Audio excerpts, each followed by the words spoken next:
ٹھیک ہے.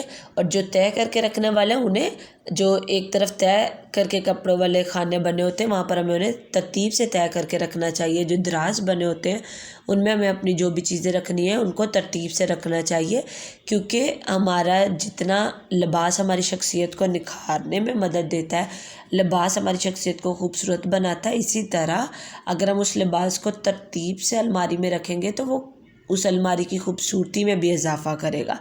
ٹھیک ہے. اور اسی طرح جو کپڑا ہم پہن رہے ہیں اس کپڑے کو جو خریدتے وقت ہمیں کن کن چیزوں کی اس کی جب منصوبہ بندی یعنی اس کی پلاننگ کرتے ہوئے ہمیں کن کن چیزوں کا خیال رکھنا چاہیے. جب ہم کپڑا خرید رہے ہیں تو اپنی آمدن میں سے ہم نے کپڑے کے لیے جو ایک مخصوص رقم نکال لی ہے اس بجٹ میں رہتے ہوئے ہی ہمیں اپنی خریداری کرنی چاہیے. کپڑا خریدتے ہوئے ہمیں اپنی عمر کا لحاظ رکھنا چاہیے، اپنی ضروریات کو مد نظر رکھتے ہوئے یعنی اپنے بجٹ میں رہتے ہوئے ہی اپنے لباس خریدیں. یہ نہ ہو کہ ہمارا بجٹ کم ہے اور ہمیں پسند اگر مہنگا آ گیا تو ہم مہنگا ہی سوٹ لے آئیں. ہمیں اپنے بجٹ میں رہ کر خریداری کرنی چاہیے لباس کی. لباس جو ہے وہ شخصیت کو نکھارنے میں مدد دیتا ہے، بلکہ ہماری شخصیت کا اصل آئینہ ہی ہمارا لباس ہوتا ہے. اس لیے ہمیں لباس اس طرح کا خریدنا چاہیے جو کہ ہمیں خوبصورت دکھائے. ٹھیک ہے. ایسا لباس نہ پہنے جو کہ مناسب نہ ہو. آب و ہوا کا خاص خیال رکھا جائے یعنی موسم کے لحاظ سے لباس خریدا جائے.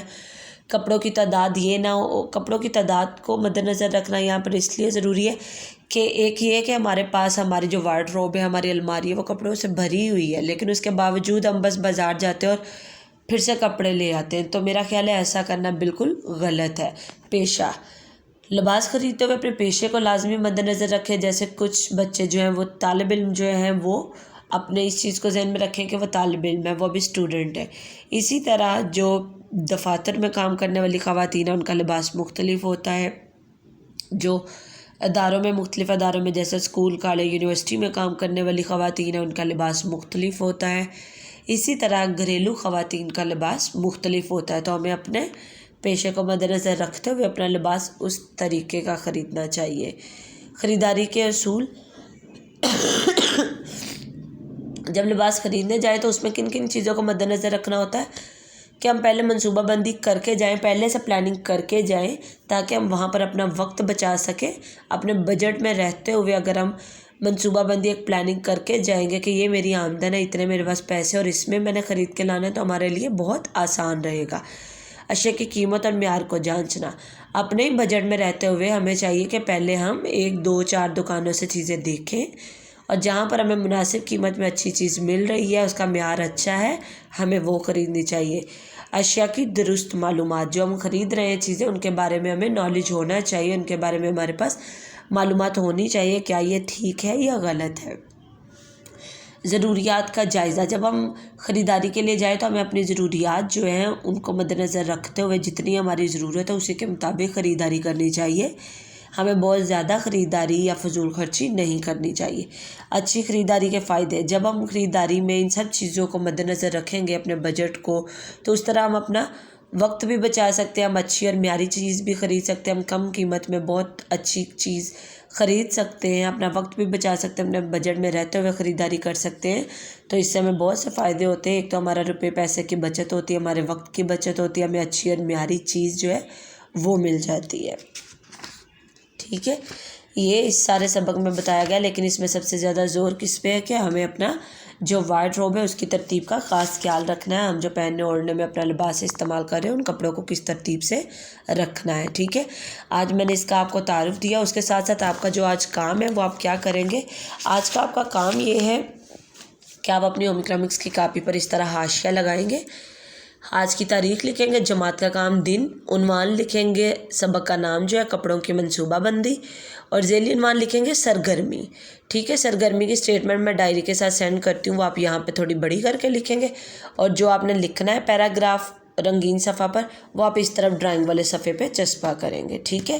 تو آپ کی سرگرمی یہ ہے کہ آپ یہ لکھیں گے کہ آپ کے گھر میں جو آپ کی وارڈروب ہے یعنی آپ کے کپڑوں کی الماری ہے اس میں آپ کپڑوں کے علاوہ اپنی کون کون سی چیزیں سمیٹتی ہیں اور اس الماری کو آپ کس طرح ترتیب دیتی ہیں. یعنی کپڑوں کے علاوہ اگر آپ اس میں اپنے جوتے، پونیاں، کلپ یہ سب چیزیں بھی رکھ رہی ہیں تو آپ کس ترتیب سے اس میں اپنی ساری چیزوں کو سمیٹتی ہیں، یہ آپ ایک مختصر سا پیراگراف لکھیں گے، یہ آپ کی سرگرمی ہے، ٹھیک ہے۔ اور دوسرا کام آج آپ ساتھ کریں گے کہ آپ کی جو کپڑوں کی الماری ہے اس کو جا کر کھول کر دیکھیں گے، اگر اس کی ترتیب غلط ہے کپڑوں کی، کپڑے بکھرے ہوئے تو آپ آج سارے کپڑوں کو نکالیں گے، نکال کے ان کے دوبارہ طے کر کے ان کو سمیٹ کے رکھیں گے۔ یہ 2 سرگرمیاں ہیں آپ کے کرنے کی۔